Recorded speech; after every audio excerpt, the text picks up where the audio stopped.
हामीले जुन पहिलो पटक हामीले सम्पन्न गऱ्यौँ धेरै शानदार साथ गरेका चाहिँ थियौँ। अहिले हामी सङ्कटमा चाहिँ छौँ। अहिले यहाँ कुरा उठ्यो, म चाहिँ अब यहाँ हाम्रो कजीले जो विषय राख्नु भएको चाहिँ छ, हामी अहिलेको संविधानप्रति कुन कुन विषयमा असहमत छौँ भन्ने विषय जो विषय राख्नु भएको चाहिँ छ त्यसप्रति म पूर्ण समर्थन गर्न चाहन्छु। विषय त्यहीँनिर नै हो। मैले एउटा स्मरण गर्न चाहन्छु। अहिले हामीले जस्तो तीर्थराम दङ्गोरजीले यहाँ भन्नुभयो 4 गतेको चाहिँ कार्यक्रमलाई मात्र एउटा कार्यक्रमको हिसाबले मात्रै होइन, एउटा आन्दोलनको रूपबाट लिएर जानुपर्छ, एउटा फेरि ठुलो सङ्घर्षको रूपबाट लिएर जानुपर्छ भन्ने कुरा राख्नु भएको चाहिँ छ। त्यो ठिकै हो। त्यो सम्भव छ कि छैन त भन्दाखेरि त्यो गाह्रो चाहिँ छ।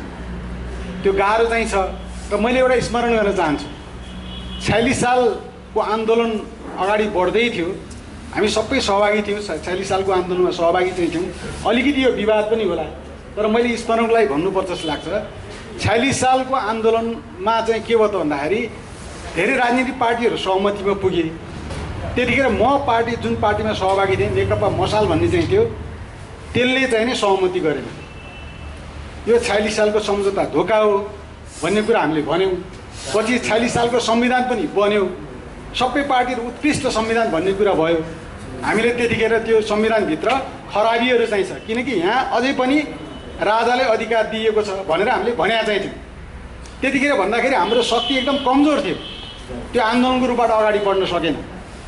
मैले त्यतिखेर हामीले 46 सालको त्यो आन्दोलनमा ढोका भनेर मुभमेन्ट गर्दाखेरि त्यतिखेर हामी घेराबन्दीमा परेका पनि थियौँ। मैले स्मरण मात्रै गर्न खोजेको अघि। अहिले हामी के छौँ त भन्दाखेरि जतिखेर हामीले नेवा स्वायत्त राज्य मङ्का सङ्घर्ष समिति बनायौँ त्यसमा थुप्रै घटकहरू चाहिँ थियौँ र हाम्रो बिचमा एउटा समान धारणा चाहिँ थियो। त्योभित्र नेकपा माओवादी थियो, त्योभित्र नेपाली कङ्ग्रेसको साथीहरू हुनुहुन्थ्यो, त्योभित्र चाहिँ नि एमालेका साथीहरू हुनुहुन्थ्यो। विभिन्न जातीय सङ्गठनभित्रबाट प्रयुक्त गरेर एउटा सशक्त नेवा स्वायत्त मङ्का सङ्घर्ष समिति बनेका चाहिँ थियो। त्यतिखेर एउटा धारणा एकताको भाव पनि चाहिँ थियो र एउटा आन्दोलनको रूपबाट अगाडि पनि लिएर गयौँ। तर पछि संविधान बनाउने क्रमहरू अगाडि बढ्दै जाँदा पहिलो संविधान सभाभित्र जो चलखेलहरू भए त्यो विघटन गरियो। पछि फेरि अर्को संविधान सभा गरियो, कोही विरोधमा गयो, हामी विरोधमा गयौँ होइन, कोही समर्थनमा गयो। यी प्रक्रियाबाट अगाडि बढ्दै जाँदाखेरि हाम्रो यो नेवा मङ्का सङ्घर्ष समितिभित्र पनि के हो त भन्दाखेरि संविधान निर्माण भइसके पछाडि एउटा अलमलको स्थिति पैदा भयो। एउटा अलमलको स्थिति पैदा भएकै हो।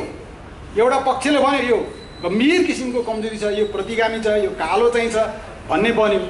केही साथीले के पर्यो त भन्दाखेरि अलमल पर्ने भयो। यसो हेर्दाखेरि चाहिँ नि हामीले भनेको थियो नि जस्तो 12 बुद्धे समझदारी सबै राजनीतिक पार्टीको सहमति नै हो नि त।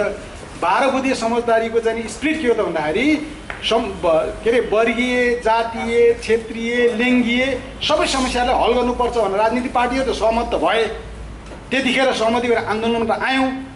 आन्दोलन गर्ने क्रममा त्यो सबै विषय एउटा आन्दोलनको विषय बन्यो। आन्दोलन बनेर चाहिँ नि जब समझदारीबाट लिएर जाने कुरा आउँदाखेरि हाम्रो बिचमा चाहिँ समस्याहरू पैदा भयो। समस्या पैदा भयो, आफ्नो दृष्टिकोणमा जाने कुरो भयो। र अहिले पनि के भयो त भन्दाखेरि हाम्रो मङ्का सङ्घर्ष समितिमा जति पनि घटकहरू चाहिँ थिए सुरुको आन्दोलनको चरणमा हामी एकमत थियौँ, एउटा ठाउँमा चाहिँ थियौँ। अब हामीलाई कस्तो धारणा चाहिँ थियो त नेवा स्वायत्त राज्य त आयो। हामीले जतिखेर स्वायत्त राज्य घोषणा गरेका चाहिँ थियौँ बाजा गाजाका साथ हाम्रो आफ्नै चाहिँ नि के अरे राष्ट्रिय गान नेवा गान बनाएर जाँदाखेरि हामी यति अझै पनि त्यो बाजा बजाएर हाम्रो चाहिँ मुटु ढक्क फुल्छ। साँच्चै नेवा स्वायत्त राज्य आयो भन्ने अनुभूति हुन्छ होइन। त्यो भावका साथ हामी गएका चाहिँ थियौँ। तर संविधान बनाउने क्रमहरू सुरु हुँदै जाँदा र संविधान बनिसके पछाडि एउटा अलमलको स्थिति पैदा भयो। कसैले लाग्यो यो संविधान बन्नै नसक्ने संविधान बन्यो त आयो त होइन, कमसेकम बन्यो, कमसेकम संहिता आयो, संहिताभित्र केही प्रदेशहरू पनि बने, 7वटा प्रदेश पनि बने। यी सबै चिज त भोलि फेरि संशोधन गर्दै मिलाउँदै अगाडि बढाउँदै जान सकिन्छ नि त भन्ने जस्तो धारणा बन्यो। कसैले के लाग्यो त भन्दाखेरि हेर्दै जाँदाखेरि हामीले वर्गको कुरा गरेका थियौँ होइन, गरिब वर्गको कुरा गरेका थियौँ, हामीले चाहिँ जातीय स्वशासनको कुरा गरेका चाहिँ थियौँ, हामीले महिलाको अधिकारको कुरा गरेका थियौँ, हामीले दलितको अधिकारको कुरा गरेका थियौँ। त्यो संविधानको धारामा गएर हेर्दाखेरि त हामीले त केही पनि पाएको छैन। प्रत्यक्ष ढङ्गले आउँदाखेरि त नेवा स्वायत्त राज्य पाउने भने त त्यो त बिल्कुलै हरायो। हाम्रो भाषिक अधिकारको कुरो हो हेर्नुहोस् है।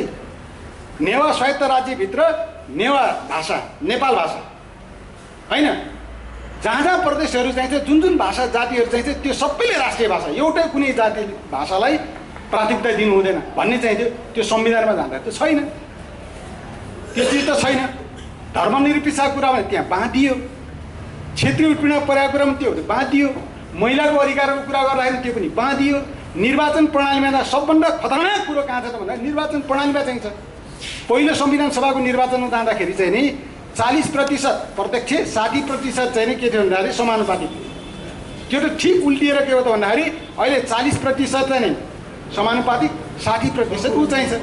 त्यसो हुँदाखेरि के भयो त भन्दाखेरि अब संविधानभित्र संशोधन गरेर अनि बिस्तारै त्यसलाई बदलेर नेवा स्वायत्त राजनीति पाउन सक्ने सम्भावना छ कि छैन त भन्दाखेरि अघि पनि यहाँ भन्नु पृथ्वीरामजीले भन्नुभयो, सबैले भन्नुभयो अब यो संविधान अब चाहिँ नि भनौँ न यो सङ्घीय प्रदेशको चुनाव भयो भने अथवा प्रदेशहरूको चुनाव भयो भने हामीले देख्नेछौँ त्यहाँ कोही महिला पनि एकदम कम देखिने चाहिँ छ, नेवारहरूको उपस्थिति एकदम कम हुने चाहिँ छ, त्यहाँ सबै आर्य खसहरूको बहुमत हुनेछ। त्यतिखेर अनि संविधान संशोधन गरेर हाम्रो अनुकूल बनाउन सक्ने सम्भावना छ कि छैन त भन्दाखेरि छैन, बिल्कुलै छैन। यो स्थितिमा हामी आइपुगेका चाहिँ छौँ। त्यसो हुँदाखेरि हामीले के भनेको त भन्दाखेरि यो संविधानको हामीले विरोध गर्नुपर्छ भन्यो। र मैले फेरि यहाँ राख्छु, यहाँ के राख्न चाहन्छु त भन्दाखेरि यसो भनेपछि हामी एकै ठाउँमा चाहिँ छौँ। अहिले तीर्थरामजी हुनुहुन्छ, दिलीप दाई हुनुहुन्छ, होइन के अरे रञ्जनाजी हुनुहुन्छ, अनि सबै घटकका चाहिन्छौँ। हामी सबै जो चाहिन्छौँ विभिन्न घटकहरूमा चाहिन्छौँ, कहीँ न कहीँ हामी प्रतिबद्ध चाहिन्छौँ। कुनै पार्टी सक्दैन, प्रतिबद्ध चाहिन्छौँ। तर कुरा कहाँनिर चाहिन्छ त भन्दाखेरि यहाँ अहिले हामीले छलफल गर्दाखेरि हामीले एकले अर्कोलाई घोचपेच गरेर भन्न चाहिँ जरुरी छ जस्तो लाग्दैन। मैले एउटा धारणा राख्छु, नेकपा क्रान्तिकारी माओवादीले एउटा धारणा राख्छ, होइन दिलीप दाईको एउटा धारणा छ, नेपाली काङ्ग्रेसको एउटा धारणा चाहिँ छ। हामी कुरामा बाजौँला, तर हामी सबै के कुरामा एकमत छौँ त भन्दाखेरि नेवा स्वायत्त राज्य चाहिन्छ। हाम्रो नेपाल भाषा यहाँ जिउँदो जाग्दो हुनुपर्छ। हामीलाई चाहिएको के हो त, हामीलाई अधिकार चाहिएको छ। अहिले चाहिँ नि स्वायत्त प्रदेशलाई अधिकार छ कि छैन त भन्दाखेरि सबै कटौती गरेर म हो राज्य पुनर्संरचना समितिमा बसेर छलफल गरेर बहस गरेर अधिकारको व्यवस्था गर्ने मैले हो लेखेको थिएँ। यति धेरै हामीले अधिकार त्यहाँ दिएको थियो, त्यो सबै कटौती गरेर सम्पूर्ण चिज केन्द्र सरकारले दिएको थियो। स्वायत्तता आए पनि केही पनि छैन, केही पनि नेवा स्वायत्त राज्य भनेर घोषणा गर्ने पनि त्यहाँ अधिकार छैन यो अहिलेमा। त्यस्तो स्थिति चाहिँ छ। यो स्थितिमा भइसके पछाडि एउटा अहिले मेरो चाहिँ के हो त भन्दाखेरि हामी जम्मै चाहिन्छौँ यो सबै चिज जो गुमेको चाहिन्छ, यो गुमेको चिजलाई हामीले फेरि आवाज उठाउनु पर्छ पर्दैन। हामी कहीँ अल्मलियौँ, हेर्नुहोस् है, कहीँ अल्मलियौँ। यो स्थितिमा चाहिँ नि के छ त भन्दाखेरि अल्मलिएको स्थितिमा हामीले फेरि एउटा विचार विमर्श गरौँ। मलाई लाग्छ यो नेवा मङ्का सङ्घर्ष समितिले अहिले जुन 4 गते फेरि चाहिँ हामीले चाहिँ जुन के घोषणा सभाको चाहिँ एउटा उत्सव मनाउने जुन कोसिस गरिरहेको चाहिँ त्यसमा हामीले समीक्षा गर्नुपर्छ, एउटा समीक्षासहित जानुपर्छ।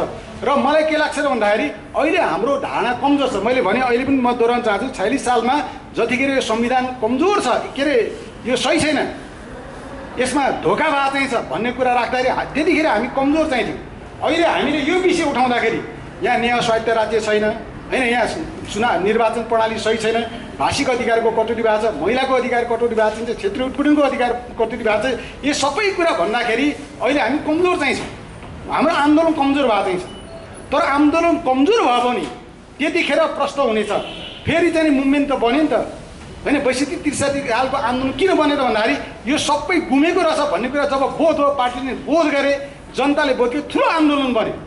मलाई के लाग्छ त भन्दाखेरि यी सबै चिजलाई हामीलाई एउटा मुभमेन्टको रूपबाट लिएर एउटा विचारकोबाट हामी कमजोर भएको चाहिँ छौँ, हाम्रो चिज गुमेको चाहिँ छ भन्ने कुरा भएपछि फेरि मुभमेन्ट बन्छ। एउटा आन्दोलन चाहिन्छ हामीलाई, फेरि एउटा आन्दोलन चाहिन्छ, अर्को आन्दोलन चाहिन्छ। त्यो आन्दोलन उठानको हिसाबले अहिले यो चाहिँ एकता दिवस हामीले मनाउने भनेर चाहिँ छौँ।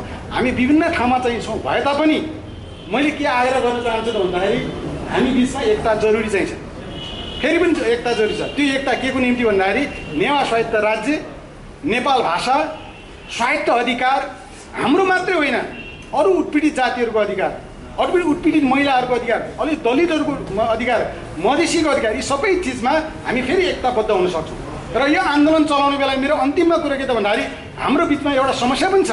हाम्रो आन्दोलन हामीभित्र भर परेर हुनुपर्छ, हामी आफैमा भर पर्नुपर्छ। परनिर्भर गरेर आन्दोलन गरेर चिजहरू बिग्रिन्छ। अहिले हामीले समस्या परिरहेको छ, हामीले यत्रो मुभमेन्ट उठाएर आयौँ, यो आन्दोलन उठाउने क्रममा केही चिजहरू चाहिँ यहाँ बन्या चाहिँ छ कि त्यो विदेशीको इसारामा मुभमेन्ट चलाउने चिजले त्यसले पनि ठिक गर्दैन भन्ने पनि चाहिँ छ। हाम्रै खुट्टामा उभिएर हाम्रै आन्दोलनमा भर पर लिएर जानुपर्छ भन्ने कुरा पनि उठिरहेको चाहिँ छ। मैले जी चाहिँ जिउ ख चाहिँ झिउ भाषे टौका सिकेँ बालाजी जी तेरा भित्र ठाकुरजीलाई ठोइराखेकी थिएँ हाना चाहिँ जक्को पासमिनामा त्यहाँदेखि क्षमा प्राति गया जे छु जिउ चियाका नछु ठनाएको चाहिँ